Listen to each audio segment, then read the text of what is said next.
2014 sampai dengan 2016, 2 tahun Jakarta mendapatkan cobaan yang lumayan menantang, dipimpin oleh seorang pemimpin yang bukan berasal dari kita.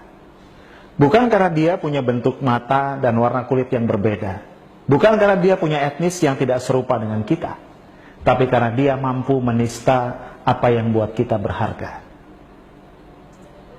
Mungkin ini mungkin terlalu lama bergaul dengan 9 naga, orang-orang yang kelewat kaya, membuat dia lupa bahwa banyak warga Jakarta masih mencoba untuk meningkatkan harkat dan martabat hidupnya. Memang mereka terdampar di bantaran kali, tapi mereka juga manusia yang selama ini tidak membebani negara. Mereka mencari nafkah, membanting tulang, mengeluarkan keringat untuk memberikan pada keluarganya harapan akan sebuah kehidupan yang lebih baik. Tapi apa yang terjadi? Mereka digusur dari tempat tinggal yang sudah mereka tempati berpuluh-puluh tahun, lalu dilemparkan ke rusun yang berjarak puluhan kilometer dari tempat mereka mencari nafkah. Sudah kita bisa duga dampaknya. Mereka tidak mampu membayar sewa yang kelewat mahal, dan akhirnya mereka kembali terlunta-lunta di tanah ibu kota.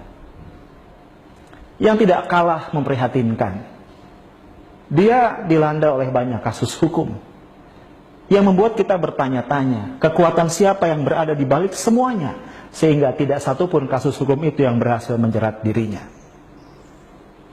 Cerita tidak berhenti sampai di sini. Lihat kita, warga Jakarta, kita para orang tua yang punya anak-anak yang masih dalam usia pertumbuhan. Mereka butuh contoh, butuh teladan tentang pemimpin yang mulutnya bisa dipercaya. Persoalan muncul ketika dia ternyata mampu mengatakan hal-hal yang menggambarkan isi toilet kita di ruang-ruang publik ketika dia bicara. Yang tak kalah parahnya adalah kita tidak melihat konsistensi dari dia. Dulu dia bisa mengkritik pendahulunya. Dia mengatakan seorang petahana mestinya cuti ketika masuk masa kampanye agar tidak menyalahgunakan kekuasaan, tidak menggunakan aset negara untuk kepentingan kampanye politiknya. Tapi yang terjadi ketika aturan itu mengenai dirinya, dia menggugat, dia minta agar Mahkamah Konstitusi melakukan judicial review atas aturan itu. Dia ingin agar dia bebas melakukan kampanye ketika dia masih menjabat sebagai pemimpin ibu kota. Yang juga tidak bisa dilupakan, dengan luar biasa dia mencaci partai-partai politik, mengatakan mereka mencuri suara rakyat, dan kemudian dengan gegap gempita membangun sebuah barisan sukarela untuk mendukung dirinya maju lewat jalur independen dalam pemilihan pemilu kada berikutnya. Tapi apa yang terjadi? Ketika beberapa partai mulai menyatakan dukungan kepadanya, dengan mudahnya dia mengatakan, ya sudahlah, saya maju lewat jalur partai politik saja. Pemimpin seperti apa yang konsistensi ucapannya tidak bisa kita pegang? Pemimpin seperti apa yang bisa mengubah pandangannya dalam waktu singkat tentang hal-hal yang sangat mendasar? Yang lebih menyakitkan, dia bisa mengeluarkan kata-kata yang menistakan agama yang bukan agamanya. Bayangkan, dia mengatakan salah satu ayat dari Al-Quran, kitab suci umat Islam yang merupakan 85% lebih warga Jakarta, digunakan untuk membodohi mereka. Ini bukan persoalan sara. Sekali lagi, ini bukan persoalan sara. Ini persoalan mulut seorang pemimpin yang tidak ditakar dampaknya.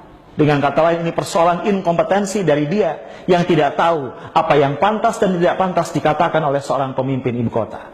Dia mungkin tidak sadar. Seorang pemimpin punya 2 peran mendasar setidaknya dimanapun atau di komunitas apapun dia memimpin.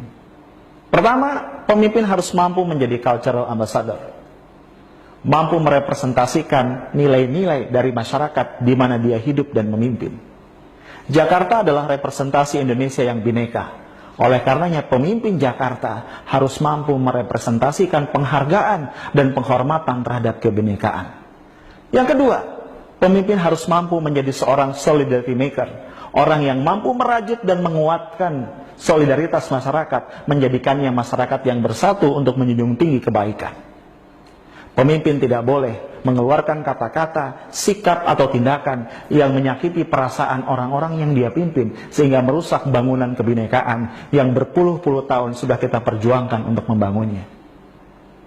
Karena inkompetensi itu, Tiada kata yang bisa kita sampaikan kepada dia bahwa waktunya sudah habis.